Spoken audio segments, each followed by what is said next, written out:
হবিগঞ্জ সদরে জাতীয় নাগরিক পার্টি এনসিপি এবং পৌর বিএনপি ও জেলা ছাত্রদলের পাল্টাপাল্টি কর্মসূচিকে ঘিরে ১৪৪ ধারা জারি করেছে জেলা প্রশাসন। জেলা ম্যাজিস্ট্রেট স্বাক্ষরিত এক আদেশে বলা হয়, মঙ্গলবার সন্ধ্যায় এনসিপির সঙ্গে ছাত্রদল ও যুবদল কর্মীদের সংঘর্ষের জেরে বুধবার বিকেল ৩টায় পৌর জেলা মাঠে সমাবেশের ডাক দেয় সদর উপজেলা ও পৌর বিএনপি এবং জেলা ছাত্রদল। একই মাঠে সমাবেশের ঘোষণা দেয় এনসিপি। তাই সংঘর্ষ এড়াতে এই আদেশ জারি করা হলো। আদেশ অনুযায়ী পরবর্তী নির্দেশ না দেয়া পর্যন্ত হবিগঞ্জ পৌর এলাকায় ৫ জনের বেশি মানুষ সমবেত হওয়া যাবে না। বন্ধ থাকবে মিছিল, মাইকিং, স্লোগান এবং পিকেটিং। ১৪৪ ধারা জারি হলেও শহরের জীবনযাত্রা স্বাভাবিক রয়েছে। অব্যাহত রয়েছে পুলিশের নিয়মিত টহল। ডিপ্লয়মেন্ট রেডি রাখছি, অতিরিক্ত ফোর্স মোতায়েন করছি। আমরা এখানে শান্তি শৃঙ্খলা ভঙ্গের কোনো ধরনের কোনো কার্যক্রম হইতে দিব না এবং আমরা উভয় পক্ষকে আহ্বান জানাবো যে তারা যেন সরকারি যে সিদ্ধান্ত হয়েছে সেটার প্রতি শ্রদ্ধা জানিয়ে সংযত আচরণ করে। দর্শক, হবিগঞ্জের সদরের এই মুহূর্তের খবর জানাতে আমাদের সাথে যুক্ত হচ্ছেন সহকর্মী আহমেদ ফারুক মিল্লাত।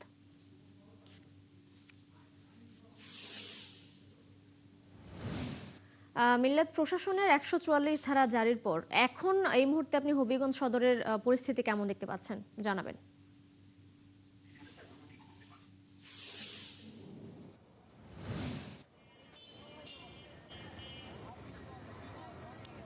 আপনাকে ধন্যবাদ। আসলে হবিগঞ্জ শহরের ১৪৪ জারি করা হয়েছে পৌর এলাকায়, তবে জীবনযাত্রা ওটা স্বাভাবিক আছে। পাশাপাশি যদি আপনাকে আমি দেখাই যে বিভিন্ন মোড়ে মোড়ে, আমি যখন এসেছি বিভিন্ন মোড়ে মোড়ে পুলিশ মোতায়েন করা হয়েছে এবং আজকে বিকেল ৩টায় এই এনসিপির গতকালকের ঘটনায় তাদের একটা বিক্ষোভ সমাবেশ ছিল, কিন্তু এখন পর্যন্ত আমরা যতটুকু খবর নিয়েছি এবং শহরে বিভিন্ন জায়গায় ঘুরে রেখেছি, এনসিপি কোনো নেতৃবৃন্দকে এখনও দেখা যায়নি। আমরা যতটুকু জেনেছি কেন্দ্রীয় নেতৃবৃন্দরা মৌলভীবাজারে তারা অবস্থান করছেন, হয়তো তারা আসতে পারেন, তবে এখন পর্যন্ত তাদের আসার এখনো কোনো খবর পাইনি। পাশাপাশি এখানকার ছাত্রদল, যুবদল এবং যে বিএনপি নেতৃবৃন্দের সাথেও আমাদের কথা হয়েছে।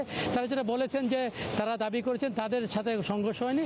এনসিপি নেতৃবৃন্দরা যখন এখানকার স্থানীয় সংসদ সদস্য এবং হুইপ জিকে ঘোষকে নিয়ে সমালোচনা করেন, তখনই মূলত সাধারণ মানুষ তাদের সাথে সংঘর্ষে লিপ্ত হয়। এবং আমি যে জায়গাটি দাঁড়িয়ে আছি এটি হচ্ছে কোর্ট জামে মসজিদ হবিগঞ্জ, এবং এই জায়গাটি মূলত গতকালে সংঘর্ষ হয়েছিল।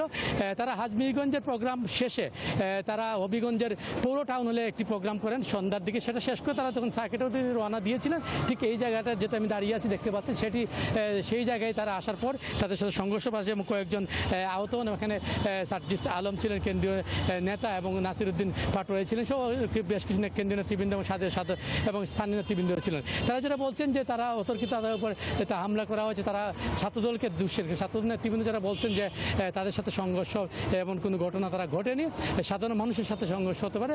এবং আপনাকে জানিয়ে রাখি যে ইতিমধ্যে প্রতিটি এলাকায় পুলিশ মোতায়েন করা হয়েছে। আমাকে পুলিশ সুপার যেটা জানিয়েছেন যে আইনশৃঙ্খলা বিঘ্ন হওয়ার কোনো সম্ভাবনা নেই এবং পরবর্তী হয়তো বিকাল ৪টার সংবাদে হয়তো বলা যেতে পারে যদি তারা তাদের বিক্ষোভ সমাবেশ করেন, সেই ক্ষেত্রে আপনার ৪টা খবরে হয়তো দেখাতে পারবো বিক্ষোভ সমাবেশ হয় কিনা না। এখন পর্যন্ত এই ছিল তিশা হবিগঞ্জ থেকে আমার কাছে সর্বশেষ। মিল্লাত, ধন্যবাদ আপনাকে। আপনি আছেন, খোঁজখবর রাখতে থাকুন, হয়তো কোনো আপডেট পেলে আমরা আবার আপনার সঙ্গে যুক্ত হব। দর্শক, হবিগঞ্জ থেকে যুক্ত ছিলেন আমাদের সহকর্মী ফারুক আহমেদ মিল্লাত। অতীতে সময়োপযোগী সিদ্ধান্ত না নেওয়ার কারণে শিল্প খাতে গ্যাসের সংকট তৈরি হয়েছে, তবে সমস্যা সমাধানে দ্রুত উদ্যোগ নেওয়ার আশ্বাস দিয়েছেন প্রধানমন্ত্রী তারেক রহমান। টেক্সটাইল খাতে সমস্যা সমাধানে সকালে সচিবালয়ে সরকার প্রধানের সঙ্গে ব্যবসায়ীদের বৈঠক শেষে একথা জানিয়েছেন Bangladesh textile mills association BTM এর সভাপতি শওকত আজিজ রাসেল। তিনি বলেন, টেক্সটাইল খাতের সমস্যা সমাধানে সরকারের আন্তরিকতায় উদ্যোক্তারা উৎসাহিত হচ্ছেন। তিনি জানান, পুরোপুরি বন্ধ বা আংশিক ক্ষতিগ্রস্ত কারখানাগুলোর কী ধরনের সহযোগিতা প্রয়োজন তা চিহ্নিত করতে উদ্যোক্তাদের পরামর্শ চাওয়া হয়েছে। সমস্যার সমাধানে ব্যবসায়ীরা আশাবাদী মন্তব্য করে বিটিএম সভাপতি বলেন, বর্তমান প্রধানমন্ত্রী টেক্সটাইল খাতের পরিস্থিতি বোঝার চেষ্টা করছেন।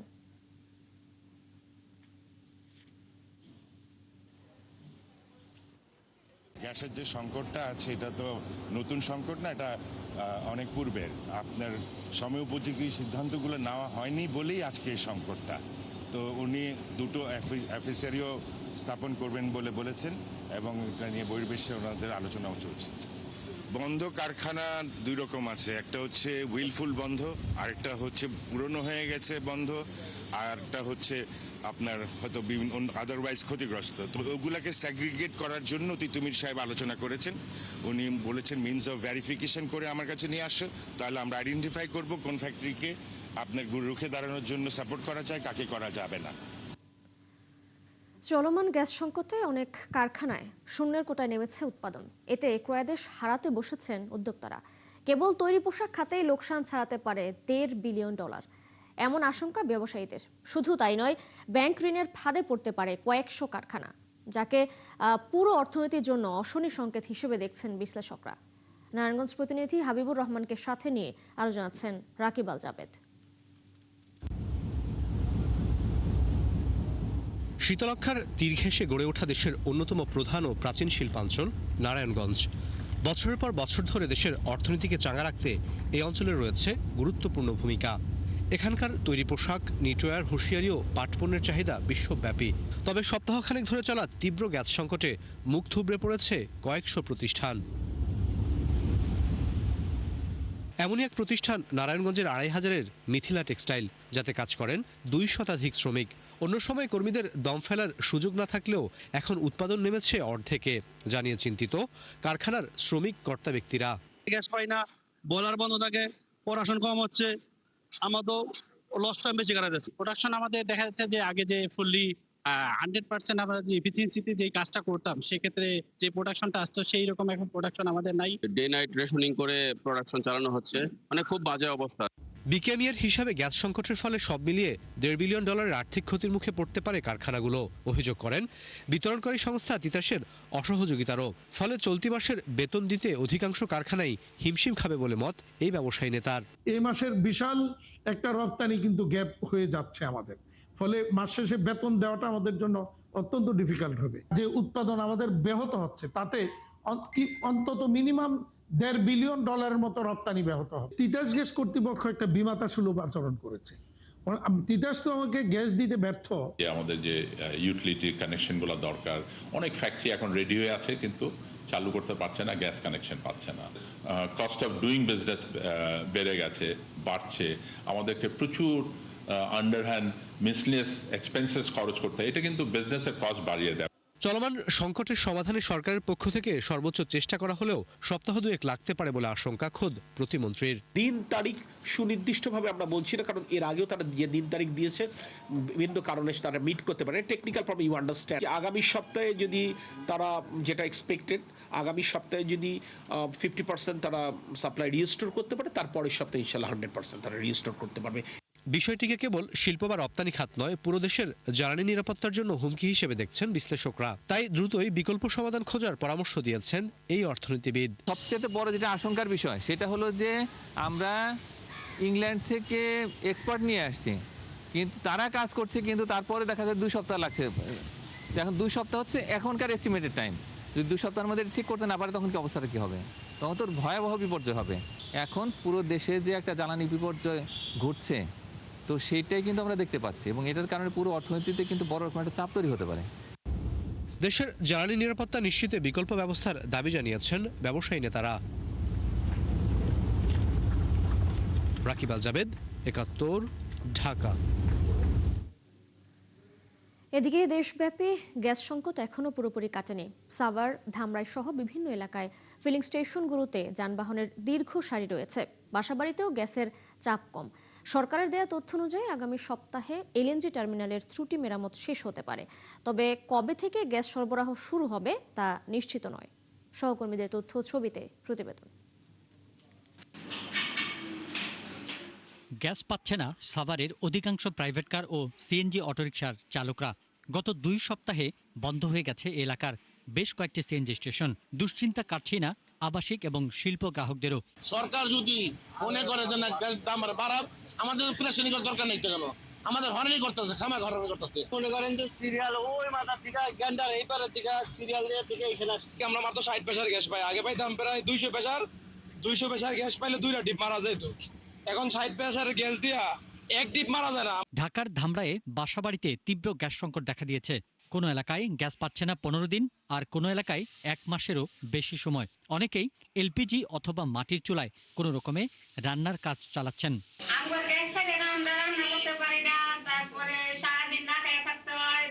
সমস্যার জন্য আমাদের বাচ্চা স্কুলে নিয়মিত যাইতে পারে না, খাওয়া দাওয়ার সমস্যা। সারাদিনও থাকে না গ্যাস, আমরা বাচ্চা কাচ্চা স্কুলে যায় না খেয়ে যায়, আমরা সারাদিন না খেয়ে থাকি। মানিকগঞ্জে বেশিরভাগ পাম্প থেকে গ্যাস দেয়া বন্ধ রয়েছে। পর্যাপ্ত চাপ না থাকায় প্রয়োজনে গ্যাস পাচ্ছে না যানবাহনের চালকরা। কিছুদিন আগে ছিল তেলের সংকট, সিন্ডিকেট করতেছে, তেল ঠিক হয়ে গেছে, আবার গ্যাস সংকট। কারণ কি? 8-10 দিন ধরে গ্যাস পাচ্ছি না পাম্পে, রাত নাই দিন নাই পাম্পে এসে বসে থাকি। আগে দেখা গেছে 200 টাকা 250 টাকা হলে চালাই পারতাম, এখন তো মনে করেন 60 টাকা 70 টাকার গ্যাস ঢুকে। এটা আমি এক সিরিয়াল দিয়ে আবার আইসা আবার সিরিয়াল দেওয়া লাগে। কক্সবাজারের মহেশখালীতে এক্সিলারেট এনার্জির ভাসমান এলএনজি টার্মিনালে গত 21শে জুলাই অগ্নিকাণ্ড ঘটে। এরপর থেকে বন্ধ হয়ে যায় সরবরাহ। বর্তমানে টার্মিনালটির মেরামতের কাজ চলছে। পিন্টু হাজং, 71। কৃষকদের দাবি অনুযায়ী ডাবল লিফটিং এর মাধ্যমে বরেন্দ্র অঞ্চলে পানি সরবরাহ করে সেচের ব্যবস্থা করার সিদ্ধান্ত নিয়েছে সরকার।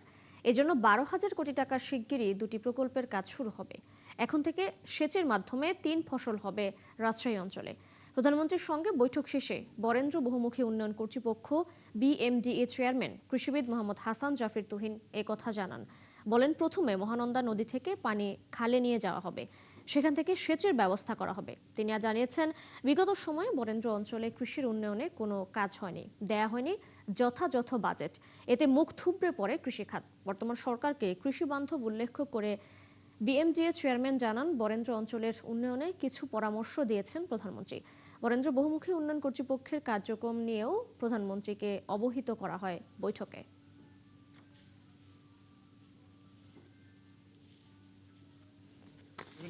উন্নয়ন প্রকল্প জীবিত জমা দিয়েছি আমরা, 2টি উন্নয়ন প্রকল্প জমা দিয়েছি প্রায় 2,000 কোটি টাকা, এবং আরেকটি সম্মিলিত মেগা প্রজেক্ট, সেটিও প্রায় 10,000 কোটি টাকার মতো।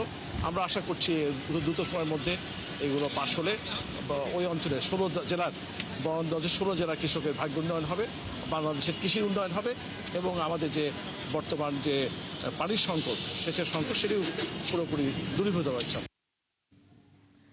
স্থানীয় সরকার নির্বাচনকে সামনে রেখে ইসির নিরপেক্ষতা নিয়ে প্রশ্ন তুলেছে জামায়াতে ইসলামী। নির্বাচন কমিশনের অতিরিক্ত সচিব হিসেবে শামসুল আলমের নিয়োগ বাতিল, এমপিওভুক্ত শিক্ষকদের নির্বাচনে অংশগ্রহণের সুযোগ এবং কার্যক্রম নিষিদ্ধ আওয়ামী লীগের পদধারীদের নির্বাচনে অযোগ্য ঘোষণা সহ একাধিক দাবি জানিয়েছে দলটি। সাতক্ষীরা 4 আসনের সংসদ সদস্যের বিষয়েও নিজেদের অবস্থান স্পষ্ট করেছে জামায়াত। বিস্তারিত ফারজান আক্তারের প্রতিবেদনে। বুধবার সকালে নির্বাচন কমিশন ভবনে আসেন জামায়াতের 6 সদস্যের প্রতিনিধি দল। প্রায় 2 ঘন্টা বৈঠক করেন প্রধান নির্বাচন কমিশনার সহ পুরো কমিশনের সাথে। বৈঠক শেষে গণমাধ্যমে কথা বলেন জামায়াতের সেক্রেটারি জেনারেল মিয়া গোলাম পরোয়ার। তিনি বলেন, নির্বাচন কমিশনের অতিরিক্ত সচিব হিসেবে শামসুল আলমের নিয়োগ রাজনৈতিক বিবেচনায় হয়েছে। এই নিয়োগ স্থানীয় সরকার নির্বাচনের নিরপেক্ষতা ও গ্রহণযোগ্যতা নিয়ে প্রশ্ন তৈরি করবে। ইলেকশন কমিশন একটা কনস্টিটিউশনাল বডি, এখানে কোনো পলিটিক্যাল ব্যক্তির নিয়োগ যে কোনো নির্বাচনকে নিরপেক্ষ করার ব্যাপারে অন্তরা এবং বাধা। এবং জনাব শামসুল আলম সাহেব বিএনপির স্থায়ী কমিটির সদস্য, সিনিয়র নেতা, আমাদের রাজনৈতিক সহকর্মী এবং সিনিয়র নেতা জনাব নজরুল ইসলাম খানের নেতৃত্বে গঠিত বিএনপির নির্বাচনী আসন পুনর্বিন্যাস একটা কমিটি আছে, সেই কমিটির সদস্য হিসেবে তিনি দায়িত্ব পালন করেছেন। এবং আজকের আলোচনায় যখন আমরা এই অভিযোগটা করেছি, বাইদি ভাই কথার মাধ্যমে আমরা এটা জেনেছি যে সেই কমিটির দায়িত্ব পালনের প্রয়োজনেই তিনি এই ইলেকশন কমিশন অফিসেও একবার এসেছেন।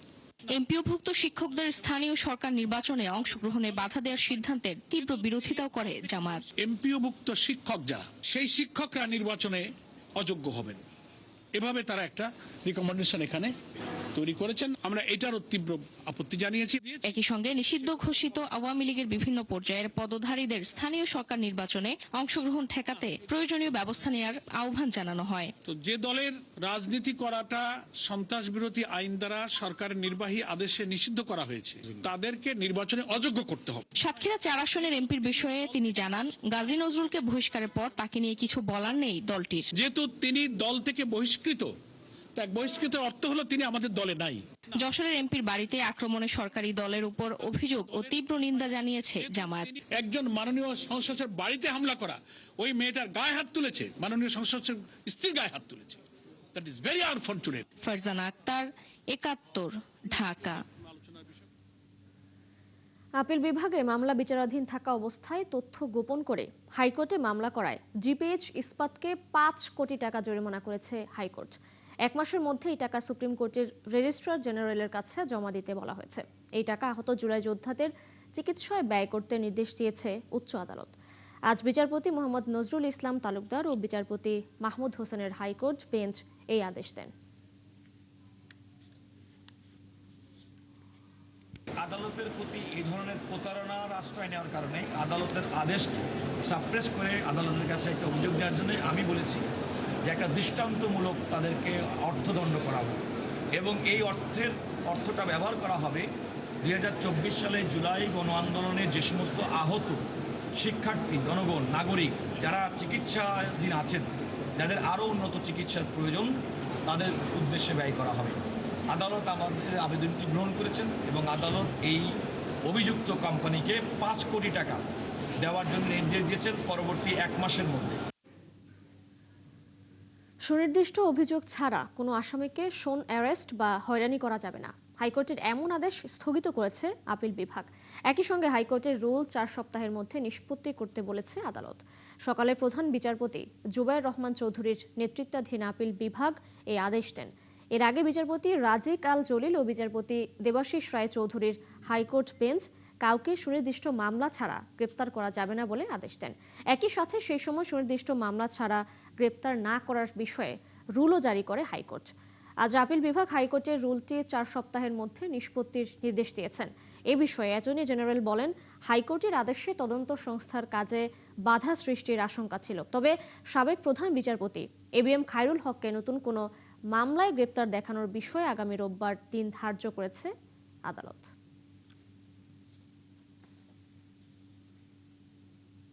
এই আদেশটিতে আমরা সংক্ষুব্ধ হয়েছি এই কারণে যে এমন একটি যদি ওপেন অর্ডার থাকে তাহলে আইন শৃঙ্খলা রক্ষাকারী বাহিনী কোনো ব্যক্তির বিরুদ্ধে যদি গুরুতর কোনো অপরাধেরও যদি কোনো তথ্য পায় তাহলে তাকে গ্রেপ্তার করতে পারবেন না, তাকে আইনে সোপর্দ করতে পারবেন না।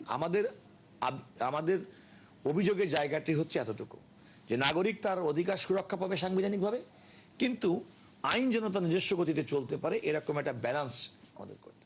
সেক্ষেত্রে আদালত, আপনারা জানেন যে 2 দিন শুনানি হয়েছে। আজকে সুপ্রিম কোর্টের আপিল বিভাগ মাননীয় প্রধান বিচারপতি সহ 4 সদস্যের বেঞ্চ তারা হাইকোর্টের এই অন্তর্বর্তীকালীন আদেশটি স্থগিত করেছেন। চট্টগ্রামের শীর্ষ সন্ত্রাসী ডেভিড ইমনকে গ্রেপ্তার করেছে পুলিশ। মঙ্গলবার রাত ৩টায় শহরতলির ঝুমঝুমপুর এলাকা থেকে তাকে আটক করা হয়। যশোরের পুলিশ সুপার রফিকুল ইসলাম জানান, গোয়েন্দা তথ্যের ভিত্তিতে যশোর ও চট্টগ্রাম পুলিশের একটি দল ঝুমঝুমপুর এলাকায় অভিযান চালায়। পরে তাকে আটক করে হস্তান্তর করা হয় গোয়েন্দা পুলিশের কাছে। এরই মধ্যে তাকে নিয়ে পুলিশ ঢাকার উদ্দেশ্যে রওনা হয়েছে। এর আগে চট্টগ্রামে বিদেশি পিস্তল ও 4 রাউন্ড গুলি সহ ইমনের 2 সহযোগীকে গ্রেপ্তার করে পুলিশ। এরা হলেন আসিফ ও আরিফ। তারা পুলিশকে জানিয়েছে, ডেভিডের নেতৃত্বে তারা দীর্ঘদিন চট্টগ্রামের বিভিন্ন এলাকায় চাঁদাবাজি ও সন্ত্রাসের সঙ্গে জড়িত ছিল।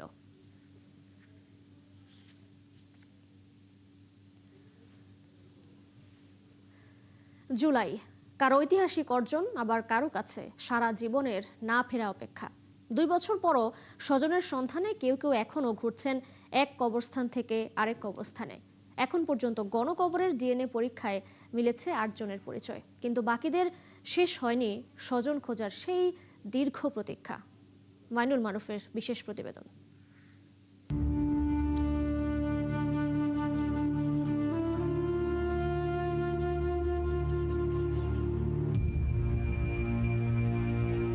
বাবা মাহিম যখন শহীদ হন তখন হামিমের বয়স মাত্র 8 মাস। বাবাকে চিনে ওঠার আগেই হারিয়েছে সে। বাবা বলে ডাকার সুযোগও হয়নি, অথচ আজ বাবা ডাকতে শিখেছে যখন, তখন তার বাবার ঠিকানা একটি গণকবর। ছোট্ট 2টি হাত তাই বারবার ছুঁয়ে দেখে সেই কবর।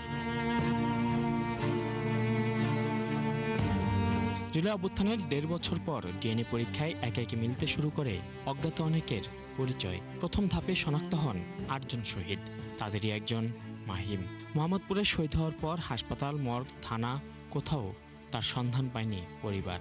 অবশেষে ডিএনএ পরীক্ষায় নিশ্চিত হয় রায়ের বাজারের গণকবরেই অজ্ঞাত পরিচয়ে দাফন করা হয় তাকে। বাবা থাকতে যেরকম থাকে, বাবার পরে কি এরকম বাবার আবদারটা কি কেউ মিটাইতে পারে? শুধু বাবা ছাড়া কেউ মিটাইতে পারে না। সবাই আদর দিতে পারে, কিন্তু বাবার মতো আদর ভালোবাসা কেউ দিতে পারে না। শুধু হামিম নয়, এই গণকবরের প্রতিটি নামহীন কবরের সঙ্গে জড়িয়ে আছে একটি করে পরিবারের দীর্ঘ প্রতীক্ষা। ভালো থাকি না কে খারাপ হয়ে যাবে ওটা। এই যেমন সাইফুর রহমান জুলাই অভ্যুত্থানে হারিয়েছেন ভাই শহীদুলকে। যাত্রাবাড়ি থেকে কাজের উদ্দেশ্যে বের হওয়ার পর আর ফেরেননি তিনি। খোঁজ করছিলাম সব জায়গায়, মোটামুটি সব জায়গায়, কিন্তু এখন পর্যন্ত কোনো সন্ধান পাইনি। আল্লাহ বাঁচিয়ে রাখছে না কি কোনো কিছু হয়েছে কইতে পারি না। সর্বশেষ সরকারি গেজেট অনুযায়ী জুলাই অভ্যুত্থানে শহীদ হয়েছেন 865 জন। তবে তদন্তকারীদের ধারণা এই সংখ্যা আরও বাড়তে পারে। রায়েরবাজারে গণকবরের অজ্ঞাত পরিচয়ে দাফন করা 114 জনের মধ্যে ডিএনএ পরীক্ষায় ইতোমধ্যে 8 জনের পরিচয় নিশ্চিত হয়েছে। পরে তাদের নাম সরকারি গেজেটে অন্তর্ভুক্ত করা হয়েছে। এদিকে আন্তর্জাতিক অপরাধ ট্রাইব্যুনালের তদন্ত সংস্থা জুরাইন, মাতুয়াইল, নারায়ণগঞ্জ ও মুন্সিগঞ্জেও গণকবরের সন্ধান পেয়েছে। পাশাপাশি নদীতে ভাসিয়ে দেওয়া মরদেহের ঘটনাও তদন্তাধীন। জুলাই শহীদ স্মৃতি ফাউন্ডেশনের প্রধান নির্বাহী কর্মকর্তা বলছেন, এখনও নিয়মিত নতুন নতুন পরিবার আসছেন স্বজনের খোঁজে। পরিবার যদি জানতো যে আমার বাচ্চার সার্টিফিকেট ওই হাসপাতাল থেকে আনা যাবে, তত কোনো না কোনো ব্যবস্থা করে যেত যে দেখেন না একটু ওই দিন সিসিটিভি ফুটেজটা দেখেন এটা। বাট এনারা তো জানেনই না তার সন্তানটা কই। সো এই যে 1400 বলছেন, 1400 কেন হবে, আরও বেশি হবে। তিনি জানান, স্বজনদের ডিএনএ নমুনা সংগ্রহ করে বিভিন্ন গণকবর ও সমাধিস্থল থেকে নেওয়া নমুনার সঙ্গে মিলিয়ে দেখা হচ্ছে। সকল media, mass media, electronic print media, সেখানে আপনার একটা সার্কুলার দেয়াই যেতে পারে যে আমাদের অনেকগুলো লাশের ডিএনএ সম্পন্ন করা হয়েছে যাদের আত্মীয় পরিজনের খবর আমরা জানি না। আপনি যদি সেই সময়কালীন যদি আপনার প্রিয়জনকে হারিয়ে থাকেন, আপনি আসুন, আপনার ডিএনএর স্যাম্পল দিয়ে যান, আপনার প্রিয়জনের কবরটা অন্তত আপনি বুঝে নেন। আর সম্প্রতি গণকবর পরিদর্শনে এসে আন্তর্জাতিক অপরাধ ট্রাইব্যুনালের চিফ প্রসিকিউটর বলেছেন, এখনো অনেক শহীদকে শনাক্ত করা সম্ভব হয়নি। কিছু কিছু রিপোর্ট আমরা পেয়েছি, আরও আমাদের তদন্ত অব্যাহত আছে এবং যেভাবে তাদেরকে শনাক্ত করা সম্ভব হয় সেভাবে আমরা কাজ করে যাচ্ছি। যাদের কবর মিলেছে তারা অন্তত বলতে পারেন, এখানেই ঘুমিয়ে আছেন আমার মানুষটি। কিন্তু যাদের স্বজন এখনো নিখোঁজ, তাদের অপেক্ষা শেষ হয়নি। জুলাই কারো কাছে অর্জনের ইতিহাস, কারো কাছে চিরস্থায়ী ক্ষত। কেউ স্বজনকে খুঁজে পেয়েছেন এই গণকবরে, কেউ এখনও খুঁজে ফিরছেন। তবে তাদের মাঝে একটাই মিল, স্বজন হারানোর চিরস্থায়ী বেদনা। মাইনুল মারুফ, ৭১, ঢাকা। স্বাস্থ্যসেবা জনগণের কাছে সহজলভ্য করতে বর্তমান সরকার বদ্ধপরিকর। এই জন্য এ খাতে কর্মরতদের সততার সাথে কাজ করার আহ্বান জানিয়েছেন স্বাস্থ্যমন্ত্রী সরদার এম শাখাওয়াত হোসেন। সকালে রাজধানীর কাকরাইলে জাতীয় মাতৃভাষা ইনস্টিটিউটে আয়োজিত অনুষ্ঠানে তিনি এসব কথা বলেন। এ সময় মন্ত্রী বলেন, কেবল অর্থের ঘাটতি নয়, প্রশাসনিক ও প্রক্রিয়াগত প্রতিবন্ধকতার কারণেই প্রয়োজনীয় ওষুধ, রোগ নির্ণয়, প্রশিক্ষিত জনবল স্বাস্থ্যসেবায় সঠিকভাবে কাজে লাগাতে পারছে না। শাখাওয়াত হোসেন আরও বলেন, অতীতের সরকারগুলো পরিকল্পনা ছাড়া ও কার্যকারিতা বিবেচনা না করে স্বাস্থ্য খাতে অনেক যন্ত্রপাতি কিনে বিপুল অর্থের অপচয় করেছে। আর অনেস্টি কিন্তু খালি টাকা খাওয়া নেওয়া না, not speed money only, honesty of sincerity, সরলতা থাকতে হবে চিন্তায়, অনেস্টি অফ বিলঙ্গিংনেস। আপনাকে ভাবতে হবে আমি মানুষ, এই দেশের মানুষের কল্যাণের ভিতরে আমি নিহত। I have to belong the people as my own people to serve, ওইটা থাকতে হবে। দেন আপনার অনেস্টি অফ মরাল, নৈতিকতার যে সততা, চিন্তাধারার মধ্যে সেটা আমাদের আনতে হবে। যত্রতত্র গড়ে ওঠা মেডিকেল ও নার্সিং কলেজ সরকারি নিয়ম মানতে ব্যর্থ হলে তাদের বিরুদ্ধে ব্যবস্থা নেওয়ার হুঁশিয়ারি দিয়েছেন প্রধানমন্ত্রীর স্বাস্থ্য বিষয়ক বিশেষ সহকারী ডাক্তার এস.এম. জিয়াউদ্দিন হায়দার। দুপুরে সচিবালয় ব্রিফিংয়ে তিনি বলেন, শূন্য পদে দ্রুতই নার্স ও মিডওয়াইফ নিয়োগ দেবে সরকার। বলেন, দেশের নার্সিং শিক্ষা কারিকুলাম আন্তর্জাতিক মানসম্পন্ন নয়, তাই নার্সিং শিক্ষার মান বাড়াতে ফিলিপাইনের সহযোগিতা নেবে বাংলাদেশ। এমপ্লয়মেন্টের একটা বিশাল ক্ষেত্র কিন্তু নার্সরা তৈরি করতে পারে। এবং তার জন্য আমাদের নার্সদের যে পড়াশোনার মান, এই মানটা আমাদের বাড়াতে হবে। এই মুহূর্তে আমাদের যে নার্সরা বেরোচ্ছে তাদের মানটা কিন্তু আপনার আন্তর্জাতিক বাজারের সাথে সঙ্গতিপূর্ণ না, যার জন্য আপনার ওভারসিজ বা বিভিন্ন দেশে আমাদের দেশের নার্সরা যেতে পারছে না। ওইটা উন্মুক্ত করতে হলে আমাদের পূর্ব শর্ত হলো নার্সিং এডুকেশনের মান বাড়ানো, এর কোনো বিকল্প নাই। তারা স্ট্যান্ডার্ড মেনটেন করতে পারবে, যেসব বেসরকারি বা সরকারি প্রতিষ্ঠান তারা আপনার ছাত্র ভর্তি করবে এবং তারা আপনার এই ট্রেনিংগুলো ডেলিভার করবে, আর যারা পারবে না তাদেরকে তো একটা সময়সীমা বেঁধেই দেওয়া হবে। নার্স, মিডওয়াইফ, মেডিকেল ডক্টর, তারপর মেডিকেল টেকনোলজিস্ট, ভ্যাকেন্ট যে পজিশনগুলো আছে যেগুলো আপনার অনুমোদিত পজিশন, সেগুলো ফিল আপের আপনার জন্য দ্রুত ব্যবস্থা নেওয়া।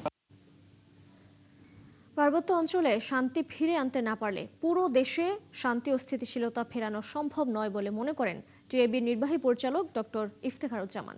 এজন্য 1997 সালের শান্তি চুক্তি বাস্তবায়নের দাবি জানান তিনি। আজ জাতীয় প্রেস ক্লাবে পার্বত্য চট্টগ্রাম চুক্তি বাস্তবায়ন আন্দোলনের আলোচনা সভায় তিনি এসব কথা বলেন।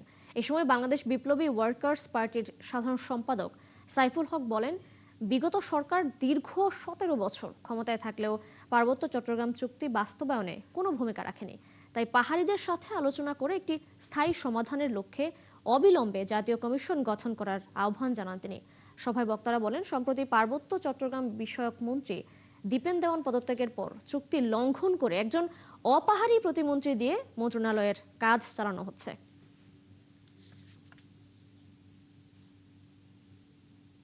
এখনকার প্রেক্ষিতে সরকার গোটা পার্বত্য ইস্যুকে কেন্দ্র করে একটা জাতীয় কমিশন গঠন করা, যেই কমিশনে কারা অংশ নেবেন অবশ্যই জাতিগত ওখানে পাহাড়ের যে জাতিগত সম্প্রদায় আছেন তাদের প্রতিনিধিরা, সমাজের নানা অংশ মানুষ, এবং একই সাথে আমি মনে করি সেখানে বাঙালি বলে যারা পরিচিত আছেন তাদের প্রতিনিধি থাকা দরকার।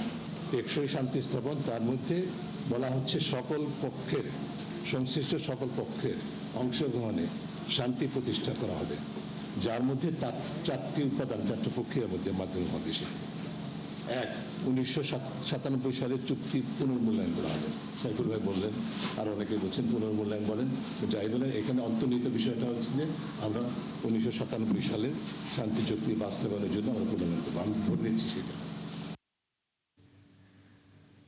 বেসামরিক বিমান পরিবহন খাত সম্প্রসারণ করে বাংলাদেশকে আঞ্চলিক এভিয়েশন হাবে পরিণত করতে চায় সরকার।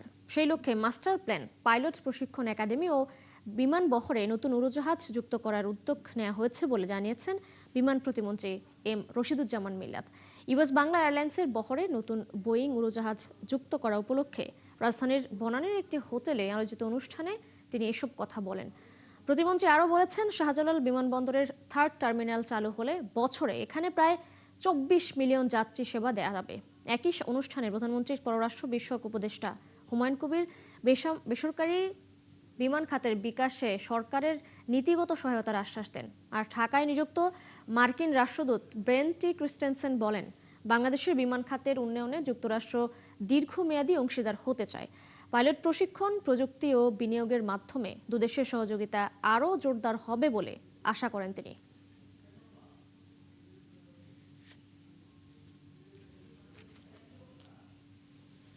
Under the leadership of Honorable Prime Minister, Mr. Tariq Rahman, the government is working to make Bangladesh a regional aviation hub, where we are working together. We are preparing an aviation master plan and establishing a pilot training academy, which Ali already explained. We will talk to you, those of you in the aviation sector, of which US Bangla Airlines is prominently one of them, and see how we can provide certain financial support or certain reliefs that allow you to function as a business, create those necessary jobs in the country. আলোচনা, সমালোচনা আর আন্দোলনের পর অবশেষে বাতিল হচ্ছে hair cut পদ্ধতি। ফলে আমানতের বিপরীতে বাজার ভিত্তিক মুনাফা পাবেন সম্মিলিত ইসলামী ব্যাংকের সাধারণ গ্রাহকরা। তবে দুঃসংবাদ রয়েছে প্রাতিষ্ঠানিক আমানতকারীদের জন্য। জমা রাখা মূল টাকার বিপরীতে তাদেরকে দেয়া হবে সমমূল্যের শেয়ার। বিস্তারিত জানাচ্ছেন আব্দুল জাহের আনাস। অন্তর্বর্তী সরকারের আমলে আর্থিক খাতের বড় সংস্কার ছিল 5 প্রতিষ্ঠানকে একীভূত করে সম্মিলিত ইসলামী ব্যাংক গঠন, যা নিয়ে তৈরি হয় তুমুল আলোচনা সমালোচনা। তার চেয়ে বেশি সামনে আসে সে সময়ের কেন্দ্রীয় ব্যাংকের গভর্নর আহসান এস মনসুরের চালু করা হেয়ার কাট পদ্ধতি, যার অজুহাতে অর্ধেক কেটে রাখা হয় আমানতকারীদের মুনাফা, যা বাতিলের দাবিতে এখনও সোচ্চার গ্রাহকরা। তবে এই অবস্থান থেকে অবশেষে সরে আসতে যাচ্ছে সরকার। নতুন রেজুলেশন পরিকল্পনা অনুযায়ী ব্যক্তি পর্যায়ের আমানতকারীদের মুনাফায় বহাল থাকবে না সেই পদ্ধতি। ফলে ফেরত দেওয়া হবে মূল আমানতের পাশাপাশি চুক্তি অনুযায়ী সম্পূর্ণ মুনাফা। বাংলাদেশ ব্যাংকের কর্মকর্তারা মনে করছেন, সাধারণ মানুষের আমানত ও মুনাফা সুরক্ষা না রাখলে আস্থা কমবে ব্যাংক খাতে। মূলত ক্ষুদ্র আমানতকারীদের স্বার্থ বিবেচনা করেই কিন্তু সরকার এই ব্যাংকটিকে টেক ওভার করার দায়িত্ব গ্রহণ করেন। আসলে সরকার এই মুহূর্তে কর্পোরেট ডিপোজিটারদের টাকা ফেরত দেওয়ার মতো অবস্থায় নেই, কারণ এই অ্যামাউন্টটা যদি দিতে হয় তবে তো 1.5 লক্ষ কোটি টাকা নিয়েই সরকারকে মাঠে নামতে হতো, যেটা কখনোই সম্ভব না। বাংলাদেশ ব্যাংক সূত্র অনুযায়ী পরিবর্তন আনা হয়েছে প্রাতিষ্ঠানিক আমানতের ক্ষেত্রেও, অর্থাৎ কর্পোরেট প্রতিষ্ঠান, সরকারি সংস্থা, বেসরকারি কোম্পানি, ট্রাস্ট, ফাউন্ডেশন সহ বিভিন্ন সংস্থার আমানতের উপর দেওয়া হবে না কোনো মুনাফা। শুধু মূল আমানতের বিপরীতে দেওয়া হবে সম্মিলিত ইসলামী ব্যাংকের সমপরিমাণ শেয়ার, অর্থাৎ অতীতে অর্জিত বকেয়া মুনাফাও মিলবে না নগদ হিসেবে। তবে এই সিদ্ধান্তে উদ্বিগ্ন অনেকেই, কেননা অনেক শিল্প প্রতিষ্ঠান, হাসপাতাল, বিশ্ববিদ্যালয় নির্ভরশীল এই আয়ের উপর। তারা 14-15% রেটের ডিপোজিট ওখানে জমা দিতে গেছে কেন? তারা জানে যে 900 একটা ক্যাপ ছিল, 9% দেয় বিনিয়োগে, 6% ডিপোজিটে, তারা 12-14% অফার করে আর তারা যায় সেখানে, তারা টাকা জমা রাখছে। তো তাদের ছিল ভুল আর বাকিদের হতো অপরাধ। এই অপরাধের দায় শুধু ডিপোজিটরের কাছে চাপাইলে চলবে না। কিছু ক্ষতি আপনাকে মেনেই নিতে হবে, কারণ আপনি যা পেয়েছেন সব আপনি পাবেন না, যতটুকু পান সেটা আপনার কাছে মন্দের ভালো এইভাবে নিতে হবে যে আমি পুরাটা পাবো না কেন। আর যে কোনো ব্যাংক বা প্রতিষ্ঠান যখন দেউলিয়া হয় বা বন্ধ হয় তখন আপনাকে ক্ষুদ্র ডিপোজিটারদের অগ্রাধিকার সবচেয়ে বেশি। সরকারের এখানে হয়তো লঙ্গার টার্ম যে ওদেরকে আমরা তুমি অন্তত 5 বছর 6 বছর বিনা সুদে হলেও ওয়েট কর, তোমার আসলটা আমরা আজও কালকে শোধ করব। এটাকে ওই ধরনের জিরো কুপন বন্ডে কনভার্ট করা যেতে পারে। ইকুইটিতে কনভার্ট না করে আপনি জিরো কুপন বন্ড দেন তাকে, যে তুমি সুদ পাবা না, কিন্তু তোমার এই লোন আমরা 10 বছর মেয়াদে আমাদেরকে সময় দাও। বাংলাদেশ ব্যাংক বলছে, আন্তর্জাতিক ব্যাংক রেগুলেশন নীতির সঙ্গে সামঞ্জস্য রেখেই এই পরিকল্পনা করা হচ্ছে। তবে কার্যকরের আগে সার্বিক বিষয় যাচাই বাছাইয়ের পরামর্শ বিশ্লেষকদের। আব্দুল জাহের আনাস, ৭১, ঢাকা। আজ বিশ্ব বাঘ দিবস। এবারের বাঘ দিবসের সুখবর হিসেবে বন বিভাগ বলেছে, নতুন শুমারিতে বাঘের সংখ্যা গত শুমারির চেয়ে 11টি বেশি। তবে এই অর্জন ধরে রাখাই বড় চ্যালেঞ্জ বলছে বাঘ সংরক্ষণে জড়িত বিভিন্ন পর্যায়ের অংশীদাররা। তাদের মতে, জলবায়ু পরিবর্তনে বাঘের আবাসস্থল ক্ষতিগ্রস্ত হওয়া এবং মানবসৃষ্ট নানা চাপ এখনও বড় উদ্বেগের বিষয়। শরণখোলা সংবাদদাতা নজরুল ইসলাম আকনের তথ্য ছবিতে প্রতিবেদন। সুন্দরবনে বাঘ বেড়েছে। 6017 বর্গ কিলোমিটারের বনে 2024 সালের শুমারি অনুযায়ী রয়্যাল বেঙ্গল টাইগারের সংখ্যা 125টি, যা 2018 সালের জরিপের তুলনায় 11টি বেশি। তবে এই অর্জন ধরে রাখাই এখন সবচেয়ে বড় চ্যালেঞ্জ বলে মনে করছেন সুন্দরবন ও বন্যপ্রাণী সুরক্ষা কমিটির বিভিন্ন পর্যায়ের সদস্যরা। তাদের মতে, জলবায়ু পরিবর্তনের ফলে সমুদ্রপৃষ্ঠের উচ্চতা বৃদ্ধি, লবণাক্ততা বেড়ে যাওয়া, ঘূর্ণিঝড় সুন্দরবনের জীববৈচিত্র্যের উপর বাড়তি চাপ তৈরি করেছে। এতে বাঘের নিরাপদ আবাসস্থল ক্ষতিগ্রস্ত হওয়ার আশঙ্কা রয়েছে। এছাড়াও হরিণ চোরা শিকারীদের ফাঁদেও বাঘের আটকা পড়ার ঘটনা নতুন হুমকি হয়ে দাঁড়িয়েছে। যে কোনো মূল্যে বাঘকে বাঁচিয়ে রাখতে হবে। বাঘ থাকলে সুন্দরবন থাকবে, সুন্দরবন থাকলে আমরা বেঁচে থাকবো, এবং বাঘ আমাদের গর্ব, অহংকার। যারা এই শিকারী আছে এরা ধরা খাওয়ার পর জন্য তাড়াতাড়ি ছেড়ে না আসতে পারে, তার জন্য আইনটা আমাদের শক্ত হইতে হবে। জলবায়ু পরিবর্তনের কারণে সাগরমুখী যে খাল এবং নদী সমূহ আছে সেইগুলি ভরাট হয়ে যাচ্ছে, তাতে জীববৈচিত্র্য যথেষ্টভাবে ক্ষতি হচ্ছে তার সঙ্গে বাঘেরও আবাসস্থলের ক্ষতি হচ্ছে। সরকারের দীর্ঘমেয়াদী পরিকল্পনা করতে হবে যাতে হচ্ছে গিয়ে যে এই সুন্দরবনের জীববৈচিত্র্য হুমকি থেকে রক্ষা পায় এবং এরা বেঁচে থাকে, সুন্দরবনের বাঘ বেঁচে থাকে। পূর্ব সুন্দরবনের শরণখোলা রেঞ্জ কর্মকর্তা জানান, বন বিভাগের প্রতিদিনের টহলের নতুন সংযোজন ড্রোনে নজরদারি, এতে দুর্গম এলাকাও টহলের আওতায় এসেছে। বাঘ রক্ষায় বন বিভাগ সদা তৎপর রয়েছে। আমাদের প্রতিদিনের যে টহল, তার পাশাপাশি প্রতি মাসে আমাদের এখানে 2 বার করে স্মার্ট পেট্রোল চলছে। এর পাশাপাশি আমাদের নতুন সংযোজন হয়েছে ড্রোন। আমরা ড্রোন টহলের মাধ্যমে সুন্দরবনের দুর্গম জায়গাগুলোকেও টহলের আওতায় আনতে পেরেছি। এর মাধ্যমে সুন্দরবনে বন্যপ্রাণী শিকার আমরা কমিয়ে আনতে পেরেছি। বন বিভাগের আশা, আগামী জরিপে বাঘের সংখ্যা আরও বাড়বে। তবে জলবায়ু পরিবর্তনের প্রভাব মোকাবেলায় দীর্ঘমেয়াদী উদ্যোগ গ্রহণের প্রয়োজনীয়তার কথাও জানান তারা। হাসান আহমেদ, ৭১। বাঘ শিকার ও পাচার বন্ধে সরকার জিরো টলারেন্সে বলে সতর্ক করেছে পরিবেশ মন্ত্রী আব্দুল আওয়াল মিন্টু। তার দাবি, সরকারের আন্তরিক চেষ্টাতেই বাঘের সংখ্যা দিন দিন বাড়ছে। বিশ্ব বাঘ দিবস উপলক্ষে আজ রাজধানীর বন অধিদপ্তরে আয়োজিত অনুষ্ঠানে তিনি এসব কথা বলেন। মন্ত্রী বলেন, 10 বছর মেয়াদী ইন্টিগ্রেটরি পরিকল্পনার আওতায় সুন্দরবনের বনজ সম্পদ ও প্রাণ বৈচিত্র্য রক্ষায় কাজ করছে সরকার।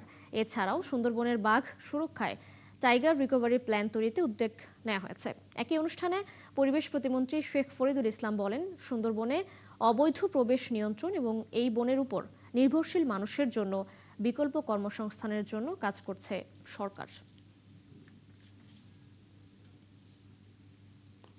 বাংলাদেশ সরকারের ঐকান্তিক আন্তরিকতা এবং বন বিভাগের নিরলস প্রচেষ্টায় সুন্দরবনে বাঘের সংখ্যা ক্রমেই বৃদ্ধি পাচ্ছে।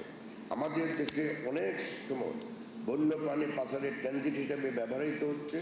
সরকার বাঘের ট্রফিক পাচার রোধে আমাদের নীতি হল জিরো টলারেন্স। বন অধিদপ্তরের বন্যপ্রাণী অপরাধ নিয়ন্ত্রণ ইউনিট এবং বন্যপ্রাণী ব্যবস্থাপনা ও প্রকৃতি সংরক্ষণের বিভাগগুলো দেশের বন্যপ্রাণী অপরাধ দমনে তৎপর আছে। আর সুন্দরবনের উপর নির্ভরশীল যে মানুষ আছে তাদের জন্য আমরা বিকল্প কর্মসংস্থান এগুলো নিয়ে কাজ করছে।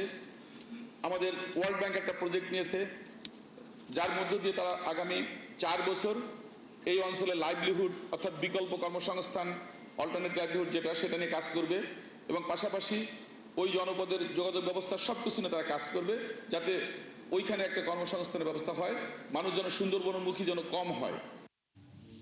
দর্শক, চলছে সংবাদ সংযোগ। সরাসরি সংবাদ অনুষ্ঠান দেখতে চোখ রাখুন ৭১-এর ফেসবুক পেজে এবং সাবস্ক্রাইব করুন ৭১-এর ইউটিউব চ্যানেল। থাকুন ৭১-এর সাথেই।